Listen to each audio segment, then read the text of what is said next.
Entonces, tengo entendido que había 104 que participaron y aprobaron solo 3. Entonces, 101 o algo por ahí fueron desestimados porque no aprobaron. Pero en un concurso no existe la misma lógica. O sea, si uno quiere seleccionar a los 8 mejores mediante una prueba de conocimientos, va a seleccionar a los 8 que tengan mejores calificaciones en esa prueba, independientemente que aprueben o tenga ahí un mínimo de aprobación o no.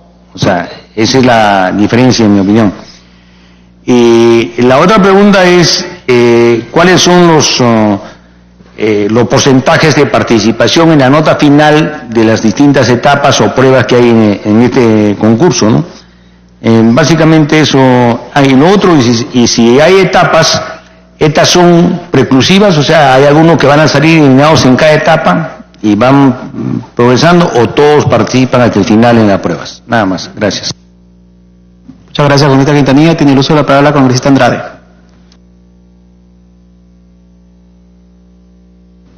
Gracias, presidente. Por su intermedio, saludar a nuestro invitado, al señor Walter Gutiérrez, defensor del pueblo, que nos acompaña el día de hoy, ya que él está en calidad de presidente de la Comisión Especial encargada de la elección de los miembros de la Junta Nacional de Justicia. La tan mentada reforma del sistema de justicia hoy nos merece una reflexión muy especial, pues fue asumida por este Parlamento de suma urgencia en el 2018, y no porque el Poder Ejecutivo lo planteara, presidente, su primer paquete de reforma en agosto del citado año, sino por ser una necesidad para los ciudadanos contar con un sistema de justicia que responda a sus expectativas de acceso a la justicia y solución de sus conflictos dentro de un sistema eficiente y honesto. Sin embargo, presidente, no es menos cierto que este proceso se desarrolló en un contexto de presión por parte del Poder Ejecutivo sobre el Legislativo, pues a pesar de presentar propuestas inconsistentes y con muchos defectos, esperaba que estos no fueran corregidos por el Congreso de la República. Poder del Estado que tiene como principal atribución legislar y fiscalizar, presidente, resguardando los derechos de todos los peruanos. Así, mediante la reforma constitucional de los artículos 154, 155 y 156 de la Constitución Política del Perú, materializada en la Ley 30.904, publicada en el Diario Oficial del Peruano el 10 de enero del 2019, se dio el primer paso para la citada reforma, la cual debía ser desarrollada a nivel legal. No obstante, lejos de que esto sucediera en el marco de una reflexión muy profunda y que realmente respondiera a una verdadera reforma del sistema, el proceso fue materia de presión por parte del Poder Ejecutivo en el Legislativo. Perdón.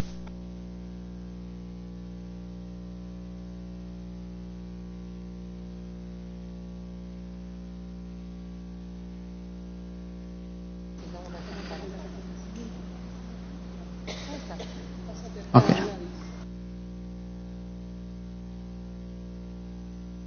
Muchas gracias, congresista Mantilla. Puede continuar, congresista Andrade.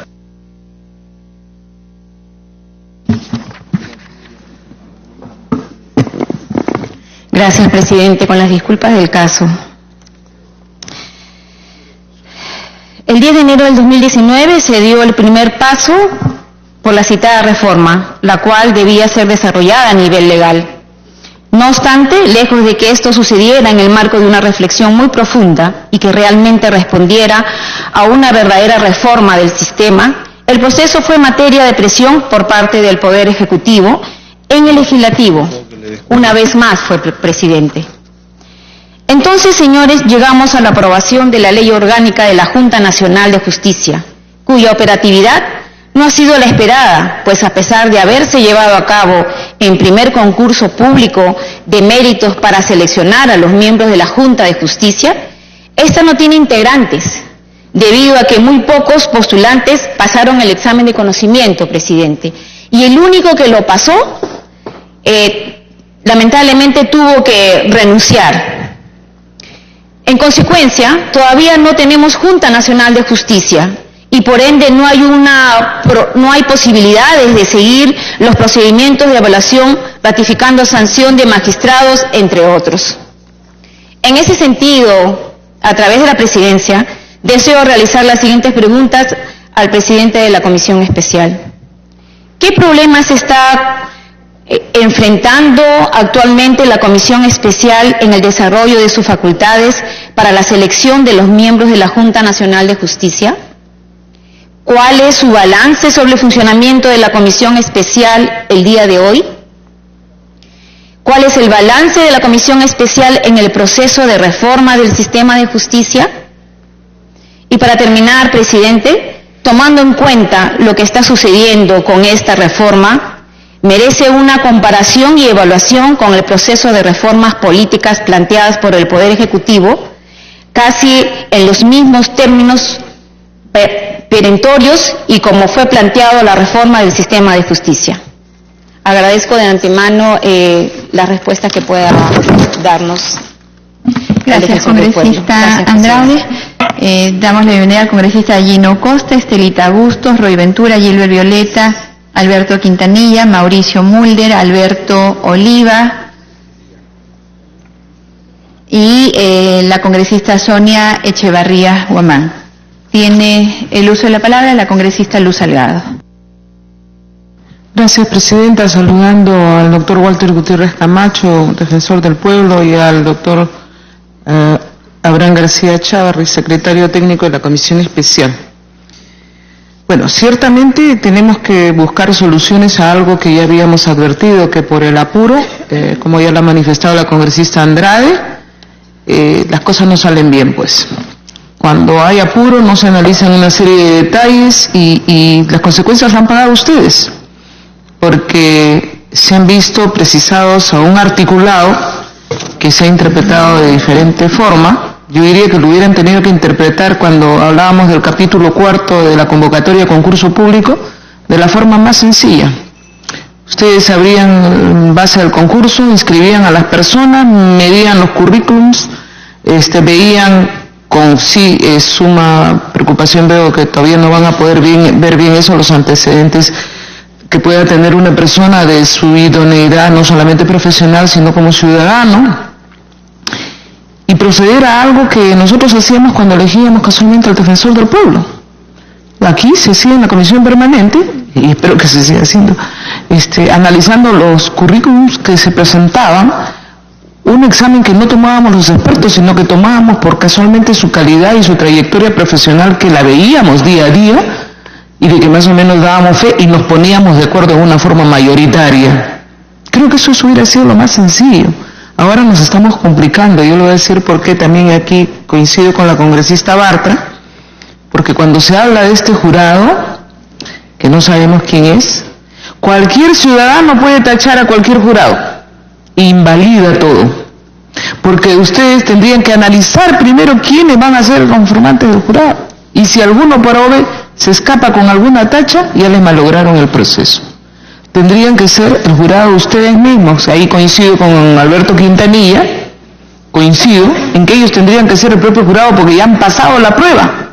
Ya nadie los puede tachar a ustedes, o sea, ustedes son los que tendrían que decidir en el examen, en el currículum, en la trayectoria de vida, en las pruebas, y que ahí tiene que trabajar el Contralor en las pruebas de confianza, en la entrevista personal.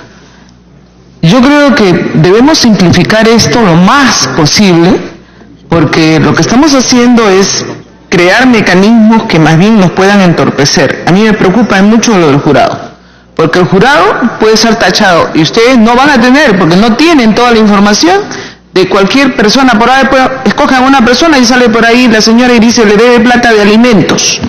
Ya le malograron. O bien es un acosador. Sí, pero es que cualquier cosa puede ocurrir, porque usted está abriendo a toda la ciudadanía y deja muy delicado el tema del jurado. Entonces ustedes ya pasaron la prueba, ustedes deben ser el jurado. Luego, sí ponerle tope. Está bien que participen los colegios profesionales, si tienen alguna tacha, sobre alguna persona o quieren mejorar la explicación de algún candidato. Pero dejar abierto es bastante peligroso porque a alguien no le puede caer bien una determinada persona y simplemente inventa. Y hasta que se compruebe la verdad, ya le malograron el proceso y ya le malograron la participación del candidato. Entonces, esto tiene que tener parámetros y creo que ustedes tienen que simplificar lo más posible, porque ¿qué es lo que está ocurriendo? Ciertamente, nosotros hemos actuado con la celeridad que nos pusieron, pero no, si nos demorábamos un poquito más, hubiéramos sacado mejor las cosas, y me dicen de que hay jueces o presidentes de cortes que ya tienen graves denuncias y que deberían estar siendo sancionados, sacados, o sea, siguen ejerciendo justicia quienes no deberían. Aquí me han alcanzado, no voy a leer uno por uno, pero hay graves denuncias contra numerosos personajes que ya se tiene comprobado enriquecimiento ilícito o prevaricato y otros delitos más. Entonces tenemos que sacar esto lo más pronto posible. Yo diría que simplifiquen, ustedes son a los que ya se les delegó esta responsabilidad, traigan, aperturen, que vengan todos los currículums nuevamente, auspiciar que se presenten los mejores, porque con lo que ha ocurrido ya hay cierta reticencia de personajes que han dicho yo no me voy a someter a eso. Entonces que no sea un examen, pues, sino una evaluación de la trayectoria del currículum, y sí, si alguien tiene una tacha que la ponga, ¿no? Pero al final ellos van a ser escogidos igual que fueron los escogidos, y me refiero a la primera etapa del Consejo Nacional de la Magistratura, que fueron personas honorables. Luego, cuando ingresan ya otro tipo de personajes, producto de que los colegios no se preocuparon de ver a quienes promovían, cambió la historia, pero al principio la institución del Consejo Nacional de la Magistratura funcionó bien. No es la institución la que estuvo mal, estuvieron mal las personas que actuaron mal. El sistema estaba bueno, podíamos haberlo corregido un poco, sí. De repente no poner tantos colegios, o no poner equilibrar lo de los colegios profesionales, pero son las personas las que se portaron mal. No fue el sistema el que estuvo mal. Ahí tendríamos que haber corregido, pero sin embargo hubo una presión de parte del Ejecutivo que todo estaba mal, viene la reforma judicial, y la reforma judicial venía por esta primera etapa, que sí es muy importante, la cual va a seleccionar a quienes van a ser los jueces, los fiscales, y hay que ver cuál es su trayectoria de vida, hay que pedir, sí me parece, también exámenes profundos de la personalidad de cada uno de ellos, de modo tal que no nos pongan un sátiro o, como digo, otro tipo de elementos, ¿no? Entonces, sí creo que ustedes han asumido en esta coyuntura tan difícil, una tarea muy difícil, lo entendemos, pero en esta tarea difícil creo que ustedes tienen que simplificar esta toma de decisión, y para mí ese jurado no les va a funcionar. Sean ustedes mismos y tendremos que asumir lo que ustedes decidan, porque para eso ya esta primera etapa tendría que haber concluido. Gracias, señora presidenta. Gracias, congresista Salgado. El señor defensor del pueblo va a responder en este momento, hasta este momento, las preguntas que se han formulado. Señor defensor, tiene la palabra. Sí, gracias, presidenta. Quisiera empezar a responder tomando como base lo que acaba de decir la congresista Luz Salgado. Sí, nosotros tenemos la mayor vocación y propósito de simplificarnos, pero ustedes saben que esta ley es endemoniadamente laberíntica y contradictoria. La ley es un acopio de contradicciones. No voy a hacer aquí un recuento de todas las antinomias que están recogidas en la norma, y por eso decía que suscribo sin reservas lo dicho por la congresista Luz Salgado cuando dice que no hay que hacer las cosas con apresuramiento. Despacio, que tenemos prisa, es el famoso dicho. pero la ley es la ley y ya está aprobada. Y nosotros no podemos empezar por el currículum porque ustedes o el Ejecutivo o los dos pusieron el currículum después. La ley ha establecido 6 etapas, el orden de las etapas, el detalle de las etapas. Nosotros no hemos establecido esa ruta. Esa ruta está recogida en la ley. Entonces, esto es lo primero que quisiera señalar. Luego, en relación a, empiezo ahora sí en orden, a las preguntas formuladas por la presidenta, la congresista Bartra. En efecto, no solamente vamos a hurgar sobre las competencias jurídicas, porque no van a ser jueces, sino van a ser evaluadores o jueces de jueces. Pero sí tienen que conocer de derecho, porque si voy a evaluar jueces, necesito saber si ese juez conoce el ordenamiento jurídico, el ordenamiento constitucional, las convenciones, si conoce la jurisprudencia, y si está utilizando o aplicando los precedentes. Miren ustedes cuántos precedentes hay del Tribunal Constitucional que no se cumplen en este momento en sede judicial. Y por lo tanto, sí es importante que la Junta Nacional de Justicia, sus integrantes, conozcan de derecho, pero no solo de derecho, también la capacidad que tienen de trabajar en equipo, también la capacidad que tienen para tomar decisiones, también integridad y idoneidad. Entonces todo esto está en el perfil, todo esto está dentro de las competencias. Y en relación al modelo que vamos a utilizar, y al contestar esto creo que contesto a más de un congresista, sí vamos a utilizar un sistema que es universalmente utilizado, el de evaluadores. Dije que en ningún momento la comisión va a desprenderse o delegar o abandonar su competencia. Estos jurados, pueden ser jurados de 2, pueden estar, de hecho van a estar supervisados por los miembros de la comisión especial. No solamente supervisados, nosotros los vamos a elegir. Nosotros vamos a determinar si finalmente tal o cual persona es un jurado. Pero no solamente eso, también vamos a determinar si hay conflicto de intereses. Esto es... Sí, perdón. Sí, Gracias, defensor. Esta evaluación a cargo de un jurado y designado por ustedes no cambia las condiciones originales. El artículo 70, el inciso 71.2 de la Ley Orgánica de la Junta Nacional de Justicia, y lo voy a leer, dice: la participación de los titulares mencionados es personalísima y no pueden delegar su participación a un representante. ¿Se entiende esto a ninguna de las etapas o están creando un nuevo espacio en el cual ustedes delegan la función de evaluar? Sí, esto se hace permanentemente y de hecho ustedes lo hacen. Mire, cuando nosotros tomamos el examen a través de la UNI, no lo tomamos nosotros, lo tomó la UNI. Cuando se toman las pruebas psicológicas no lo tomamos nosotros, lo toman los psicólogos.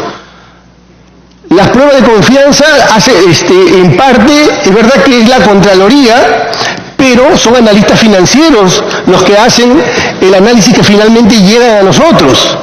Además existe una norma puntual, ¿podría leerla el secretario, por favor?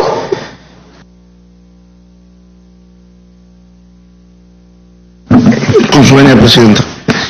Artículo 82.1 del texto único ordenado de la Ley del Procedimiento Administrativo General dice: la realización de actividades con carácter material, técnico o de servicios de competencia de un órgano puede ser encargada a otros órganos o entidades por razones de eficacia o cuando la encargada posea los medios idóneos para su desempeño por sí misma. Esta ni siquiera es una delegación, porque acabo de señalar que en esta instancia a la que nos preocupa, la comisión especial va a tener un concurso activo, ex ante, es decir, en el momento de determinar quiénes van a ser, durante en la evaluación también vamos a participar directamente. De manera que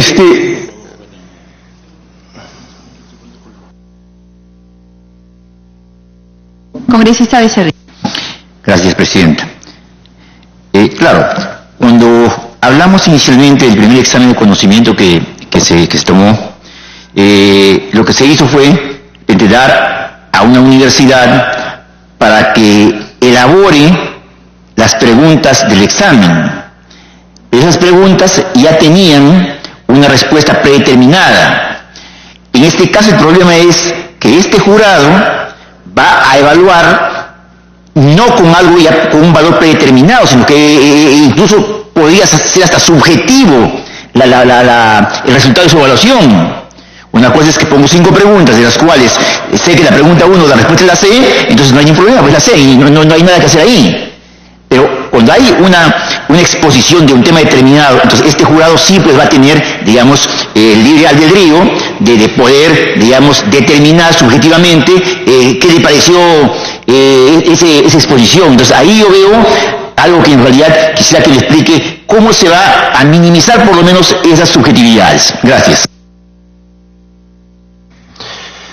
Bueno, sin duda, yo entiendo que puede generar algún tipo de preocupación. En mi intervención inicial hablé de lo que se llama parámetros de evaluación, técnicamente conocido como rúbricas de evaluación. En este tipo de evaluaciones, el evaluador tiene cotas que no puede transgredir. Por ejemplo, se puede señalar mecanismos vinculados a normas, a jurisprudencia, si tal o cual jurisprudencia es vinculante o no, el evaluador no lo va a inventar. Ese es un hecho objetivo. O si el razonamiento jurídico que conduce a una determinada conclusión es conocido, es decir, es lo que está detrás de una construcción jurisprudencial, eso no lo va a inventar. Eso existe. Tal vez aquí no vemos nosotros las estructuras, los fierros de este edificio, o cómo está soportado este edificio, pero eso existe.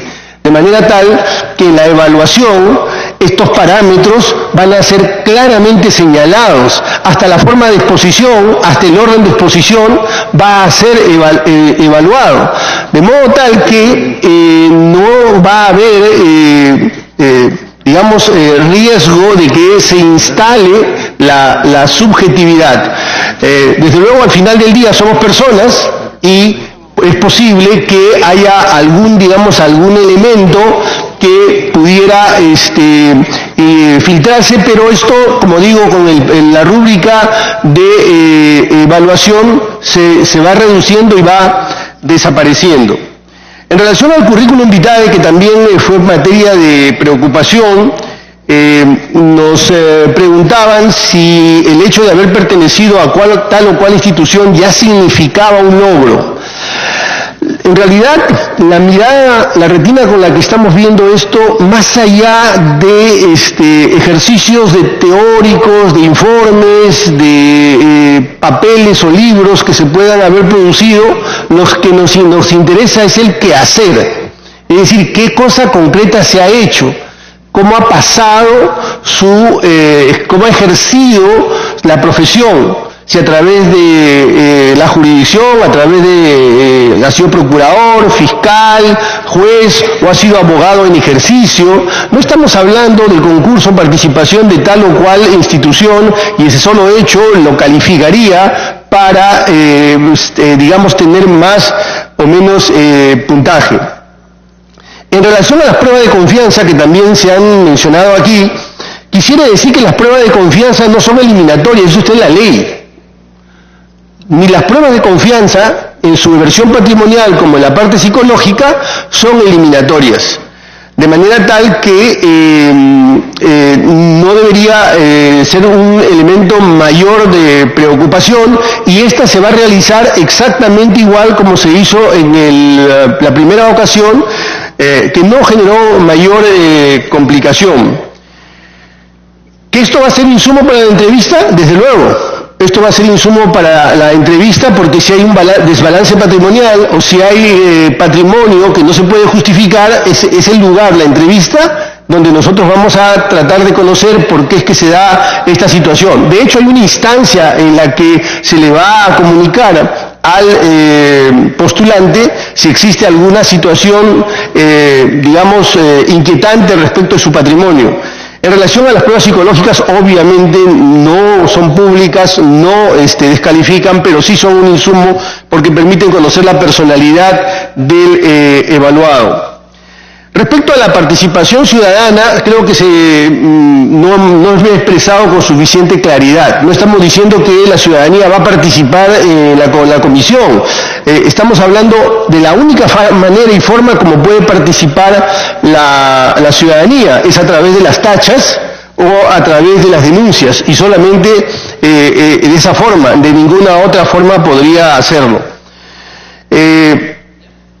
Luego el congresista Becerril nos preguntaba el peso que iba a tener cada una de las etapas. El mayor peso, justamente a partir de la preocupación que tienen ustedes, va a estar en la entrevista. Allí tiene 40%, el CBE tiene 30% y conocimientos tiene 30%. Dicho sea de paso, y esto también lo quisiera reiterar, no se va a dar la situación de que los miembros del panel o evaluadores sean tachados, porque el propio evaluado va a conocerlos. Sí. Presidente, si usted lo permite, solamente hablamos de dos cosas. Hablamos de evaluadores y hablamos de jurado. ¿Mejor los llamamos evaluadores o son diferentes? Es lo mismo, estamos hablando de... Sí. ¿Qué le parece si hablamos de un panel simplemente? Es más neutro. Es un panel que va a ejercer la función de evaluación.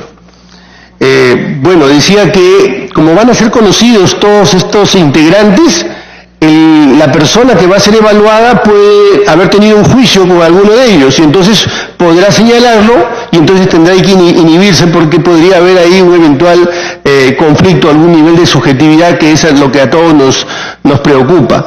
Esto puede ser de ida y de vuelta incluso, es decir, puede ser el propio evaluado o podría ser el propio evaluador. Y repito, nosotros vamos a estar también en el antes, en el durante de esta parte del proceso. ¿Sí? Congresista Costa. Gracias, presidente. Saludar al defensor. Si me permite una interrupción, ya que estamos en lo del panel o el jurado o el equipo de evaluadores. Su función es exclusivamente limitada a la primera prueba, que es la prueba de conocimientos, digamos, no a las siguientes. Gracias. Doctor Gutiérrez. Sí, exclusivamente a la etapa de conocimiento. Y no son ellos, además, quienes evalúan los casos. Los tipos de casos van a ser evaluados aparte, van a ser elaborados aparte. Nosotros vamos a aprobar esos casos. Ellos son los que finalmente van a participar solamente en la etapa de la entrevista. Quiero decir además algo que se me quedó en el tintero y me parece muy importante. Los evaluados van a conocer con anticipación el caso, horas, van a tener tiempo para elaborar, estructurar su exposición y van a tener acceso a las normas para poder estructurar su exposición. Sí, claro. Doctor, la característica de una rúbrica es ampliamente conocida. Yo quisiera saber si, respondiendo a estas características, las van a publicar junto con las bases.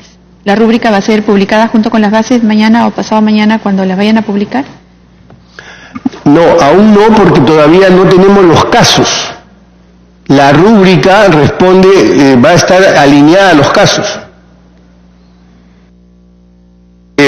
Si me permite continuar. Sí. Para simplificar, es parámetros de evaluación.